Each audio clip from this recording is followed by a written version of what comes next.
Cigarette smoking and consumption alcohol is injurious to health. ধূমপান এবং মদ্যপান স্বাস্থ্যের পক্ষে ক্ষতিকর।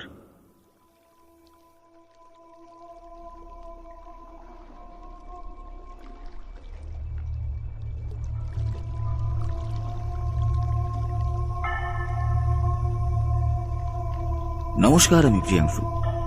আপনারা শুনছেন ভূত চক্র অডিও স্টোরিজ।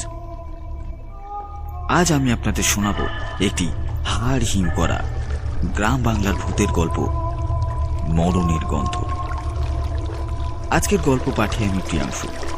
অন্যান্য কয়েকটি চরিত্রে অরূপ, পার্থপ্রতিম, পম্পা, কৃষ্ণেন্দু এবং মৌমিতা। তাহলে শুরু করছি আজকের গল্প, মরণের গন্ধ।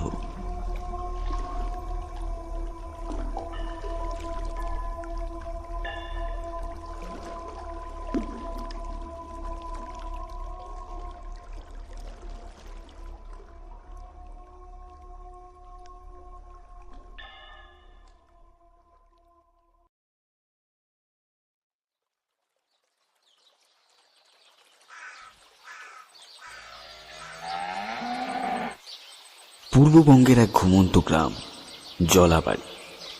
সময় থমকে থাকা একটা নাম, যেখানে কাক ডাকা ভোর থেকে শুরু করে সন্ধ্যার ঢাল ঢোল অব্দি কেবলই কৃষি জীবনের শব্দ শোনা যায়। ঘরের পাশে তালগাছ, উঠোনে পাতা শুকোচ্ছে, আর দূর থেকে ভেসে আসছে নদীর স্রোতের শব্দ। আর এই গ্রামেই আছে এক রহস্যময় জায়গা, কালো বিল। নামটা শুনলেই একটা ভারী শ্বাস বন্ধ করা গন্ধ আসে নাকে। কাদার গন্ধ, পুরানো হাড়ের গন্ধ, কিংবা হয়তো মরণের গন্ধ। কালো বিলকে ঘিরে গ্রামের মানুষের কুসংস্কার বহু পুরানো। গ্রামের সবচেয়ে প্রাচীন মানুষরাও এর উৎস মনে করতে পারেন না। শোনা যায় বিলটা রাতের বেলা নাকি জেগে ওঠে।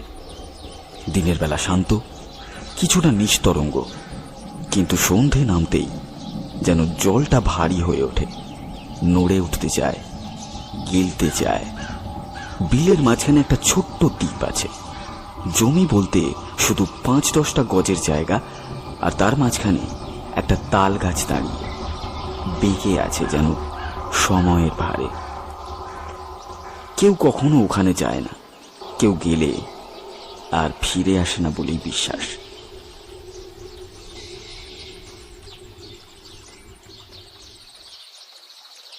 গল্প শুরু হয় শহর ফেরত রঞ্জিতকে নিয়ে। সে লোককাহিনী নিয়ে গবেষণা করে। বিশ্ববিদ্যালয় থেকে একটা প্রকল্প এসেছে গ্রাম বাংলার ভৌতিক বিশ্বাস নিয়ে ডকুমেন্টস করতে।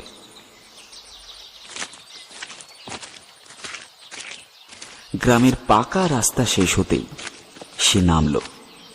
হাঁটু পানি কাদার পথ পেরিয়ে প্রবেশ করল জলা বাড়িতে। রাস্তার যা বেহাল অবস্থা!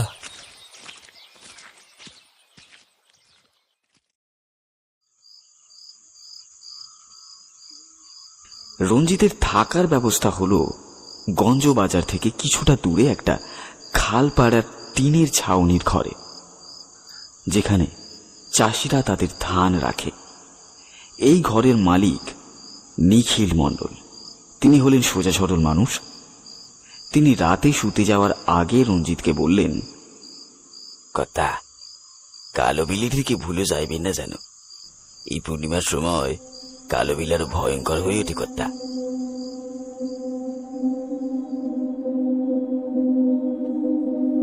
প্রথম কয়েকদিন রঞ্জিত গ্রামের বিভিন্ন মানুষের কাছ থেকে গল্প সংগ্রহ করে। কি কইলেন? কালো বিল? একদম যাবেন না মশাই, ওইটা এক সময় শ্মশান ছিল যে। গ্রামের গোপাল জেঠু বললেন, ওখানে কোনো এক তান্ত্রিক সাধক সব সাধনা করতে। আর সব থেকে প্রচলিত গল্পটা হলো সতীবালার মনুর কাহিনী। এই শুনে রঞ্জিত গোপাল জেঠুকে বললেন, আচ্ছা জেঠু, এই সতীবালা এবং মনুর গল্প মানে এরা কারা ছিলেন জেঠু?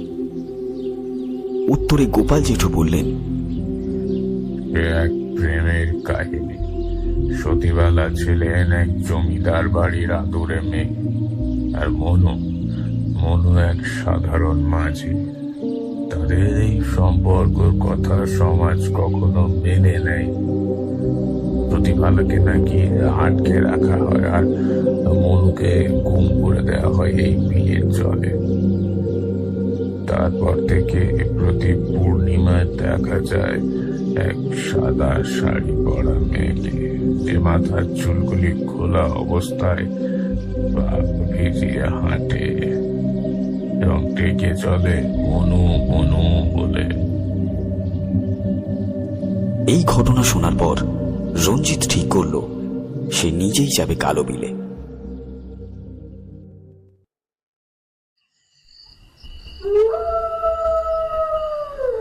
অমাবস্যার রাত নয়, পূর্ণিমায়, হাতে ক্যামেরা, গলা জুড়ে রেকর্ডার, আর তার সাথে গঙ্গা জল আর পবিত্র পুঁতি গাছের মালা নিয়ে রওনা দিল কালো বিলের দিকে। রাত 12টায় সে যখন পৌঁছালো বিলের ধারে, তখন চারপাশ নিস্তব্ধ, কুয়াশা জমেছে চারিধারে। হঠাৎ করেই কেমন একটা গন্ধ পাওয়া যায়, কচুরি পানার ভেজা গন্ধ। তবে তার মধ্যে কিছু যেন পচা কাঠ বা পচা রক্তের মতো গন্ধ। হঠাৎ করেই তার দৃষ্টি পড়ে দূরে বিলের জলে কেউ যেন হাঁটছে। জল হাঁটু পর্যন্ত, কিন্তু পা ডোবেনি। সেই সাদা শাড়ি, সেই ঝুলে থাকা চুল, কিন্তু মুখ দেখা যাচ্ছে না। আপনি কে? এখানে কি করছেন? মেয়েটি রঞ্জিতের কথায় সাড়া না দিয়ে নিজের মনে হাঁটতে থাকে। রঞ্জিত আবার ডেকে বলে, আরে আপনি কে? আরে কে আপনি? মেয়েটি এবার বলল, তুমি কে? মন? না, আমি রঞ্জিত, গবেষক। রঞ্জিতের এই কথা শুনে মেয়েটি তার মুখ ধীরে ধীরে ঘোরায়। রঞ্জিত এবার যা দেখে তাতে রঞ্জিতের শরীরে এক কম্পন শুরু হয়। সে দেখে মেয়েটির দুটি চোখ নেই, কেবল দুটি গর্ত, কালো ফাঁক সেখানে। মুখের কোনায় অদ্ভুত এক হাসি। হঠাৎ করেই বাতাস ঠান্ডা হয়ে যায়, গায়ে শীত বুলিয়ে যায়, কাঁপুনি ধরায় রঞ্জিতের। সে দৌড়ে গিয়ে ফিরে আসে তার বাড়িতে, কিন্তু ঘুম আসে না। তার চোখে শুধুই ভাসতে থাকে সেই মুহূর্ত, এবং মাথার মধ্যে ঘুরতে থাকে সেই প্রশ্ন, তুমি মনু?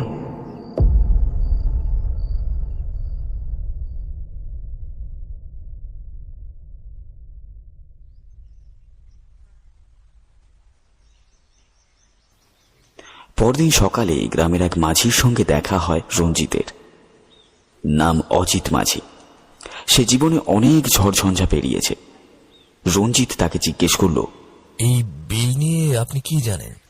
অজিত মাঝি কিছুক্ষণ চুপ করে থেকে তারপর বললেন, দেখুন বাবু, আমিও ছোটবেলায় একবার বাবার সঙ্গে নৌকা চালাতে গিয়েছিলাম ওই বিল পার হয়ে।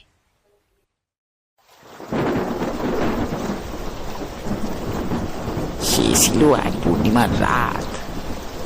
হঠাৎ করে আকাশ অস্বাভাবিক হয়ে উঠল। আমার বাবা বলল, চোখ নিচু করে রাখিস। আমি শুনিনি বাবার কথা। হঠাৎ করে দেখি এক মেয়ে দাঁড়িয়ে তাল গাছের নিচে। সে হাত তুলছে, ডাকছে আমায়। আমার বাবা হঠাৎই গলা জড়িয়ে ধরে পড়ল। চোখ বন্ধ রাখ। আমি তখনও দেখছিলাম, আর তখনই মেয়েটি পানির উপরে হাঁটতে হাঁটতে আমাদের নৌকার কাছে আসছিল।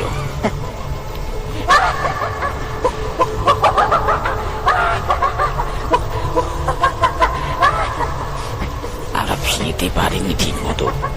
আমার বাবা সেই রাইতেই জ্বরে বলি যায়। 3 দিন পর আমার বাবাটা মারা যায় গো। আমি কেবল টের পেয়েছিলাম তার চোখটা শেষমেশ এমন একটা জায়গায় স্থির হয়ে গিয়েছিল যেন কেউ তার সামনে দাঁড়িয়ে আছে, তাকিয়ে আছে তার দিকে।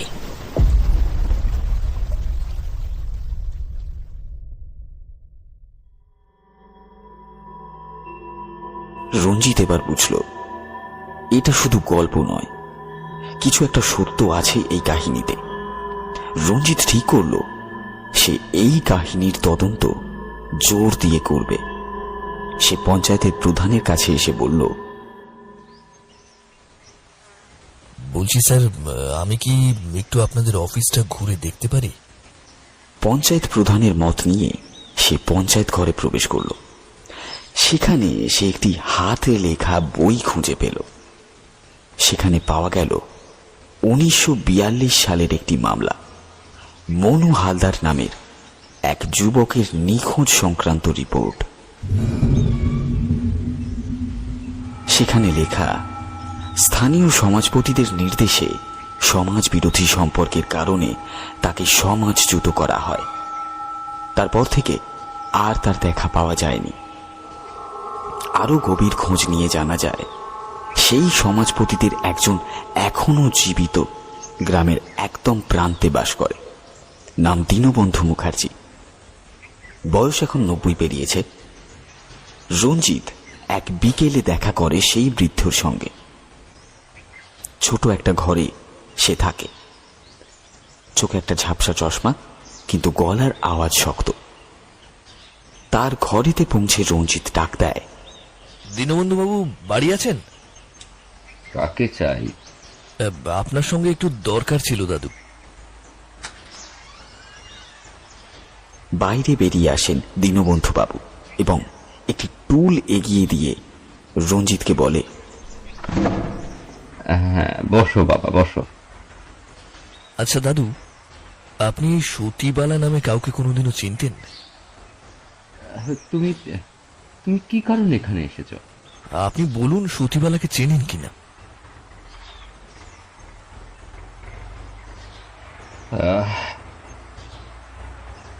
আমরা যা করেছিলাম সেটা সমাজের নিয়ম ছিল, কিন্তু অনু ছেলেটা খারাপ ছিল না। আর মেয়েটি সতীবালা, সে ছিল একদম নদীর মতো স্নিগ্ধ। আমি আজও পূর্ণিমার রাতে ঘুমোতে পারি না, মনে হয় সে ডাকছে আমাকে।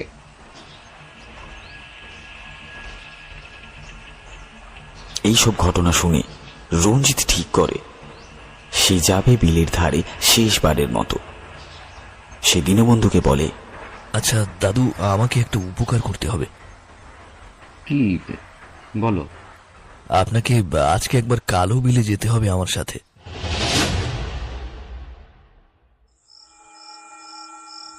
ঠিক 12টায় রঞ্জিত দীনবন্ধু বাবুকে নিয়ে পৌঁছায় তাল গাছের নিচে। বাতাস স্তব্ধ, আর ঠিক তখনই জলে হেঁটে আসে সেই নারীর অবয়ব। এবার সে থামে। তার চোখে জল নেই, কিন্তু শরীর জুড়ে ধোঁয়া। সে বলে,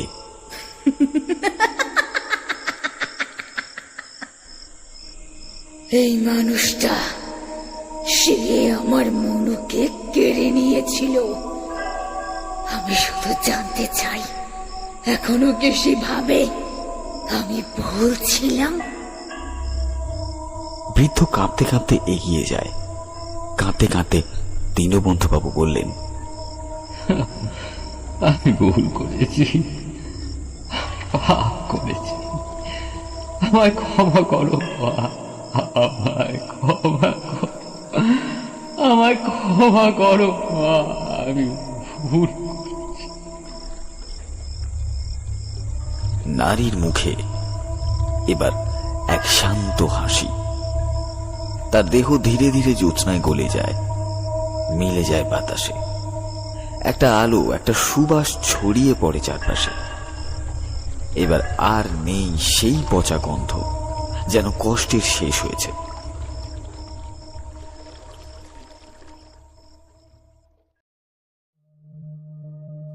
সকালবেলা রঞ্জিত ফিরে আসে। দীনবন্ধুবাবু আর নেই। সেই রাতেই তার নিজের কক্ষেই তার অস্বাভাবিক মৃত্যু ঘটে। তবে তার মুখে ছিল এক শান্তির ছাপ।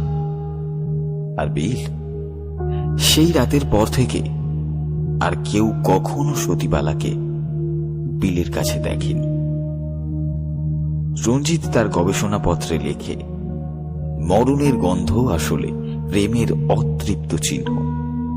এই বিল, এই জল সবকিছুই সাক্ষী রেখে গেছে এক অসমাপ্ত ভালোবাসার। কোনো আত্মা প্রতিশোধ চায় না, চায় কেবল স্বীকৃতি আর বিদায়। তারপর সে কখনো জলাবাড়িতে ফেরেনি, কিন্তু এখনো তার ঘুমের মাঝে ভেসে আসে সেই কণ্ঠস্বর, ও মনু, তুমি ফিরে এসেছিলে। 3 বছর কেটে গেছে। রঞ্জিত এখন কলকাতার এক বিশ্ববিদ্যালয়ে শিক্ষকতা করে। ভূত আর বাংলা গ্রাম্য সমাজের আত্মিক অভিজ্ঞতা নিয়ে একটা গবেষণা আকারে বইও বের হয়েছে তার, এবং প্রচুর পাঠকপ্রিয়তা পেয়েছে সেই বইটি। কিন্তু তার মন কিছুতেই জলাবাড়ি থেকে ফিরে আসেনি। কোনো কোনো রাতে যখন টানা বৃষ্টি হয় শহরে, জানালার পাশে বসে রঞ্জিত যেন শুনতে পায় সেই নদীর শব্দ আর বিলের ফিসফিসানি। এক বর্ষার রাতে তার কাছে পৌঁছায় এক মোড়ক বাঁধা খাম। কোনো প্রেরকের নাম নেই ওপরে। খামের ভেতরে একটি পুরনো কাগজে লেখা কালি ছড়ানো অক্ষরে, তুমি কি জানো ওখানে এখনো কেউ ফেরেনি? সাথে ছিল একখানা নদীর ছবি, চাঁদের আলোয় কুয়াশায় ঢাকা সেই বিল, আর মাঝে তাল গাছটা। কিন্তু ছবিটা জোড়া লাগানো, নিচে হাতের লেখা, তোমার শেষ কাজ এখনো বাকি।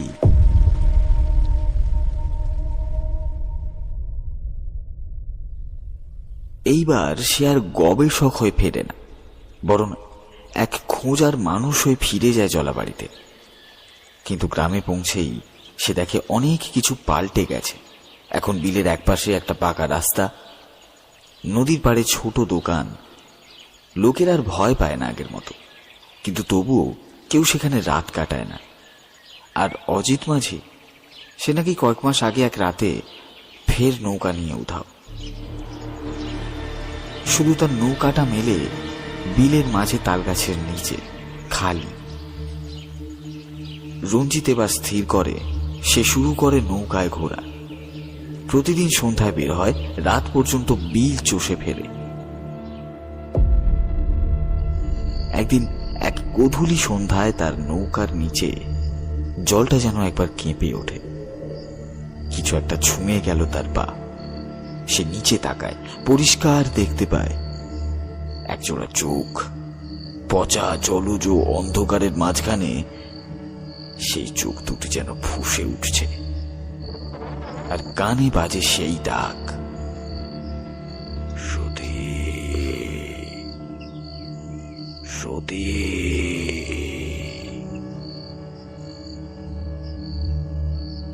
রঞ্জিত বুঝতে পারে মনুর আত্মা এখনো জলেই আছে, মুক্ত নয়। সতীবালা মুক্ত হয়েছে কারণ সে অন্যায়ের শিকার, কিন্তু মনু, সে নিজেও তো ভুল করেছিল। পালাতে চেয়েছিল, কিন্তু সতীকে রক্ষা করেনি।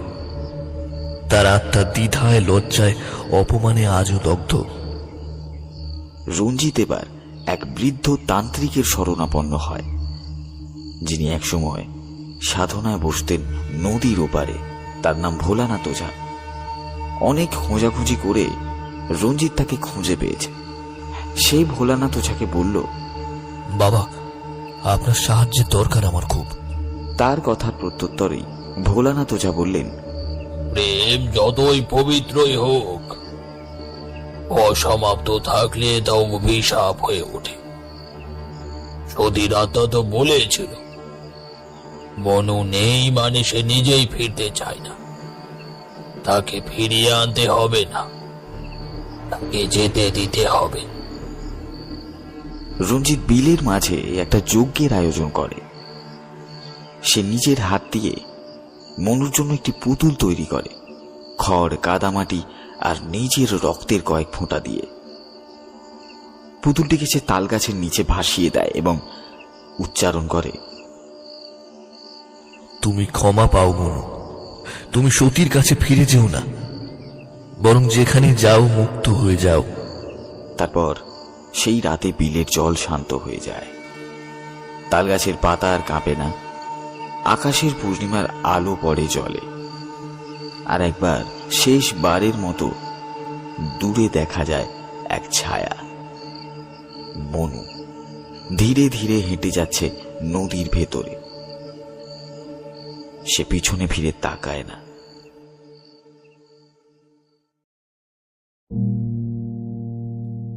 সেই রাতের পর কেউ আর কান পেতে জলের ফিসফিসানি শোনেনি। সতী ও মনু দুজনেই হারিয়ে গেছে শাশ্বত শান্তির পথে। রঞ্জিত ফিরে আসে। এবার আর কোনো কণ্ঠস্বর আসে না তার ঘুমে। শুধু মাঝে মাঝে বৃষ্টি রাতে সে ভাবে, ভালোবাসা যতই গভীর হোক, তার পরিণতি না হলে তা মরণকেও ধরে রাখে। রঞ্জিত যখন মনুকে বিদায় জানিয়ে ফেরে, সে ভাবে এবার নিশ্চিন্তে বাকিটা জীবন কাটাবে। কিন্তু অদ্ভুতভাবে তার জীবনে এক অশান্তি আস্তে আস্তে জমে ওঠে। তার ঘুমে আবার শব্দ ফিরে আসে।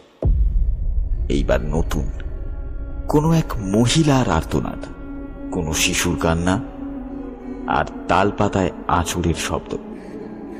সে অনুভব করে, আমার মনে হয় আমি যে আত্মাদের মুক্তি দিয়েছি, তারা ছাড়াও সেখানে আরো কিছু ছিল, যাদের কথা কেউ বলেনি, যাদের মৃত্যু কোনো প্রেমের গল্প ছিল না, বরং হতে পারে পাপের নিঃশব্দ ফলাফল।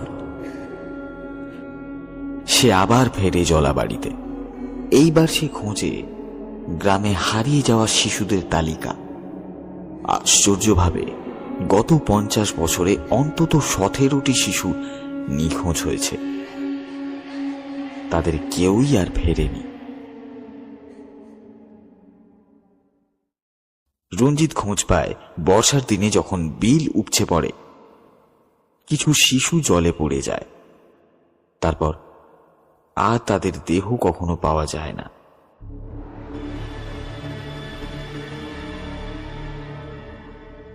তখনকার লোকেরা বলেন, বিল তাদের অদ্ভুতভাবে শোষণ করে নিয়েছে।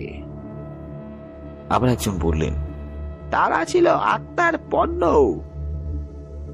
একদিন রঞ্জিত খুঁজে পায় বিলের পাশে ধ্বংসপ্রাপ্ত একটি মন্দিরের ধ্বংসাবশেষ। সেখানে পাওয়া যায় পাথরে খোদাই করা এক পুরানো মূর্তি, এক নারী মূর্তি, যার চোখ নেই আর গর্ভস্থানে রয়েছে মৃত ভ্রূণের প্রতিকৃতি। এক স্থানীয় বৃদ্ধ বললেন, এটা ছিল ভদ্রকালী, এক নিষিদ্ধ রূপ। এই দেবী পূজিত হতেন শিশুর আত্মা উৎসর্গ করে। কথিত আছে এক কালী সাধক 100 শিশুর আত্মার বলি উৎসর্গ করেছিল দেবীকে, তাও আবার নিজেকে অমর করার জন্য। কিন্তু শেষ শিশুটি ছিল তার নিজের সন্তান। সেইভাবেই সে বধ হয়, কিন্তু আত্মারা থেকেই যায়। এই কথা শুনে কিছুটা অবাক হয় রঞ্জিত। সে ঠিক করে তার গাছের নিচে বসে সে ধ্যান করবে। এক রাতে রঞ্জিত তাল গাছের নিচে বসে নীরবে ধ্যানস্থ। সে চায় যদি কারো আত্মা থেকে থাকে যেন তারা আসে। বাতাস ভারী হয়, বিলের জল সরে যায় একদিক থেকে অন্যদিকে। কেউ যেন নিচে হাঁটছে। শব্দ আসে শিশুর কান্না, নারীর বিলাপ, আর সেই ভ্রমরা কালীর গর্জন।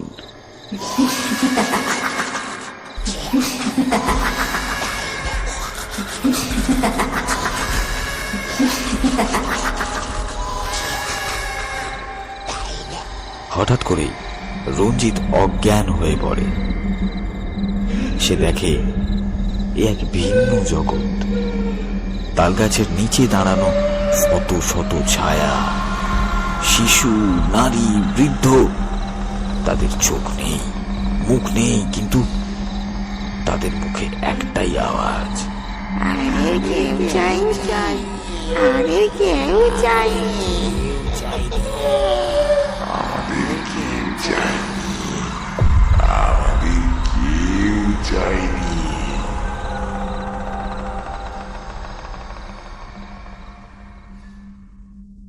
রঞ্জিত বুঝতে পারে এই বিল শুধু প্রেমের মৃত্যু নয়, পাপের স্মৃতিস্তম্ভ।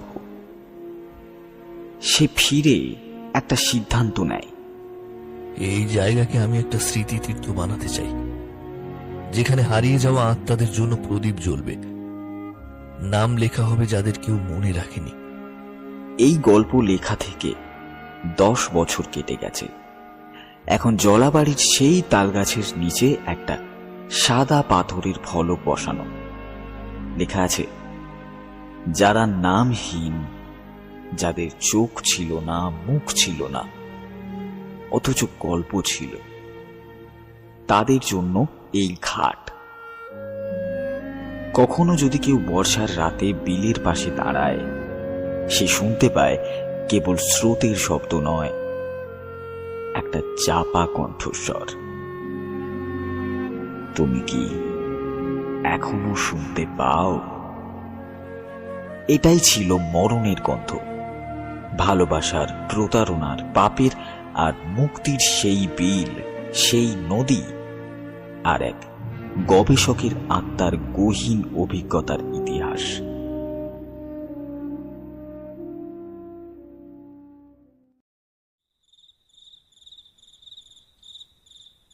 রঞ্জিত এক গভীর রাতে অনুভব করে কারা যেন তাকে ডাকে। না সতী, না মনু, বরং অন্য কেউ। সে যায় সেই তালগাছের নিচে, যেখানে এখন একটি প্রদীপ ঘর তৈরি হয়েছে। সেখানে বসেই তার চেতনায় ভেসে ওঠে একটা দৃশ্য। বিলের তলদেশে আছে এক মৃত ভূমি। সেখানে কোনো আলো নেই, থেমে আছে সময় সেথায়। কেবল অন্ধকারে ঝুলছে নামহীন মুখগুলো। কেউ কেউ হাত বাড়ায় উপরে, কেউ কেবল চুপচাপ তাকিয়ে থাকে। তারা সবাই অপেক্ষায়, একজন স্বীকৃতির, একজন কণ্ঠস্বরের, আর একজন যিনি বলেন, আমি জানি তুমি ছিলে। সে অনুভব করে তাকে এখন নাম নিতে হবে, সেই 17টি শিশুর নাম যাদের কেউ খোঁজেনি। কিন্তু সে কিভাবে জানবে? সেই রাতে জ্বলে ওঠে আগুন। আগুনের চারিদিকে 17টি পুতুল সাজায় রণজিৎ, আর প্রতিটি পুতুলের নাম রাখে এক খালি পাতার খাতায়।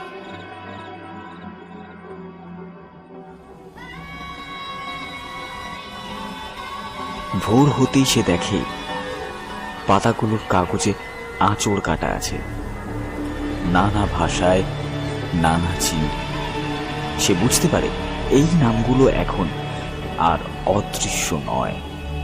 সে প্রতিটি পুতুলের সামনে দাঁড়িয়ে নাম পড়ে। শেষ নামটি ছিল রুহি।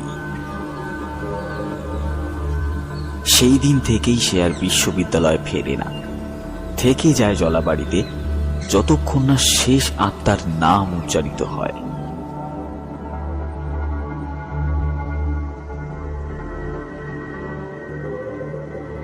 এই ঘটনার 50 বছর পেরিয়ে গেছে।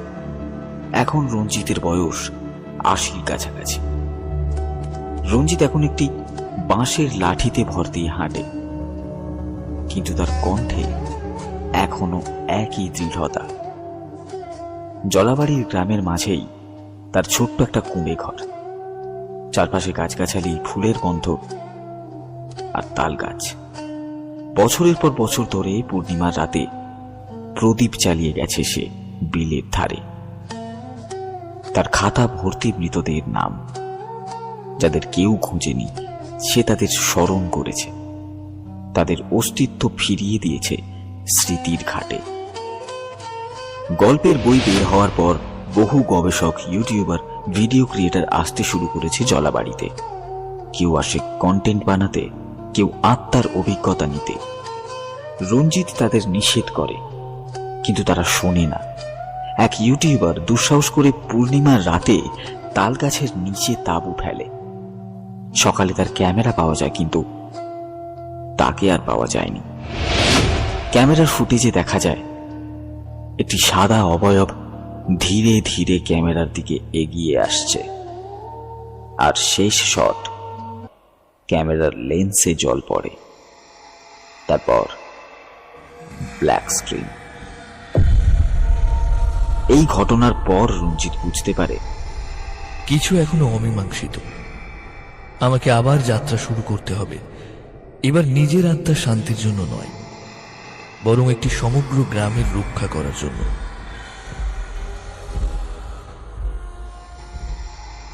সেই রাতেই চিরনিদ্রায় যায় রণজিৎ, কিন্তু অদ্ভুতভাবে তার মুখে একটি শান্তির হাসি। আর পরদিন সকালে তালগাছের নিচে একটি নতুন পাথরের ফলক দেখা যায়। রঞ্জিত দত্ত, যিনি মৃতদেরও ফিরে পেতে শিখিয়েছিলেন। রঞ্জিতের মৃত্যুর পর 3 বছর কেটে গেছে। এখন স্মৃতিঘাট গ্রামের সবচেয়ে পবিত্র জায়গা। আর তালগাছটি নতুন করে সুরক্ষিত হয়েছে পাথরের বেষ্টনী দিয়ে। সেখানে প্রতি পূর্ণিমায় মানুষ আসে প্রদীপ জ্বালাতে, প্রার্থনা করতে, আর একটাই শব্দ উচ্চারণ করতে থাকে, তোমরা ছিলে, আছো, থাকবে।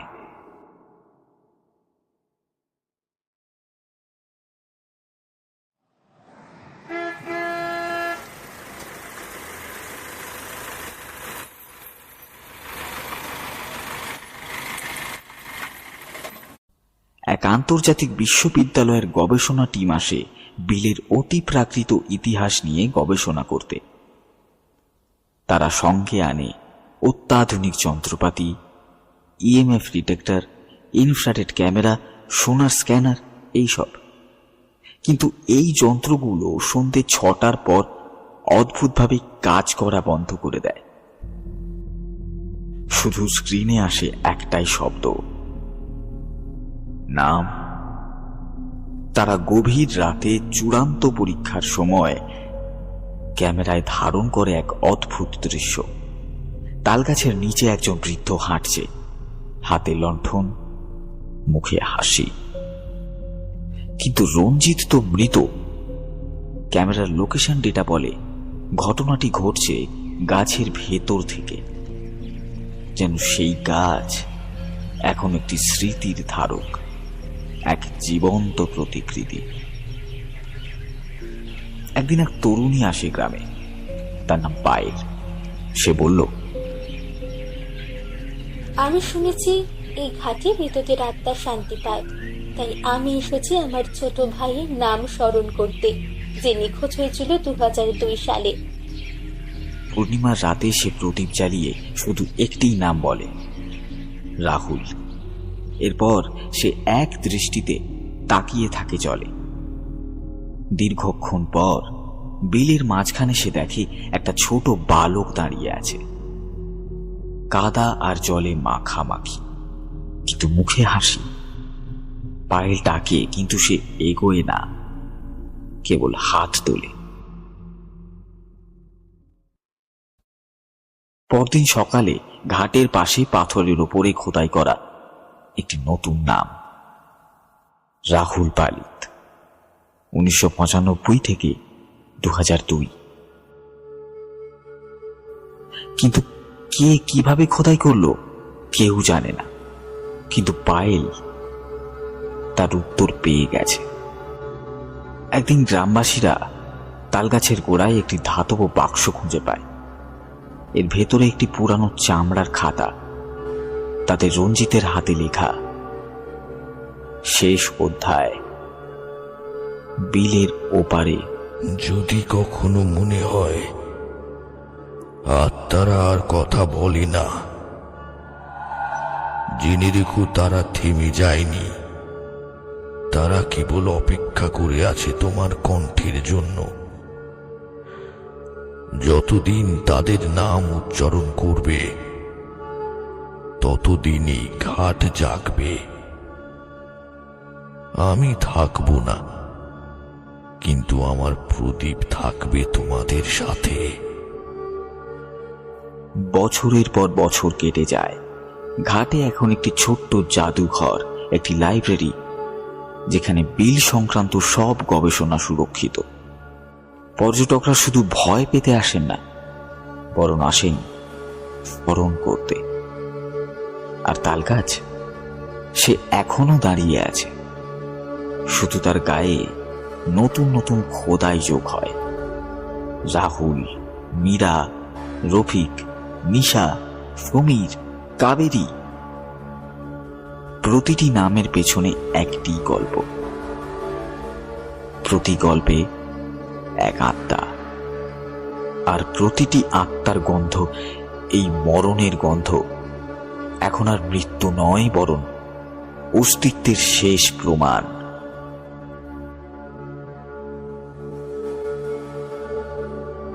শুনছিলেন আমাদের আজকের নিবেদন, মরণের গন্ধ।